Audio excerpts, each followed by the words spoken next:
என்னடா கிளம்பிட்ட? டைம் ஆச்சு. இருடா நானும் வரேன். நான் கரெக்டான டைத்துக்கு போகணும். டைம் டேபிள்ல சாப்பிட வச்சிருக்கேன். சாப்பிட்டு ரெடி ஆயிடு. அப்புறம் லேட் ஆயிடுச்சுன்னு சொல்லி ஃபாஸ்டா வராத. மெதுவா வா. பை.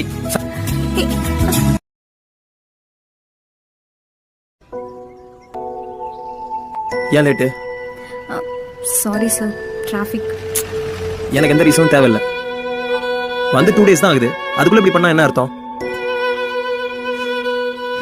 லுக், இந்த டீம்ல யார் தப்பு பண்ணாலும் மேனேஜருக்கு நான் தான் பதில் சொல்லணும். நீங்க பண்ற தப்புக்கெல்லாம் என்னால பழி சுமந்துட்டு இருக்க முடியாது. உங்களால முடியுமா? அப்புறம் சொல்லுங்க. உங்களுக்குலாம் என்ன? வேலையை பாருங்க. Sorry sorry Byre. Sorry sir. C, இதான் லாஸ்ட் வார்னிங். இப்பெல்லாம் பண்ணாதீங்க. போய் ஒர்க்க பாருங்க.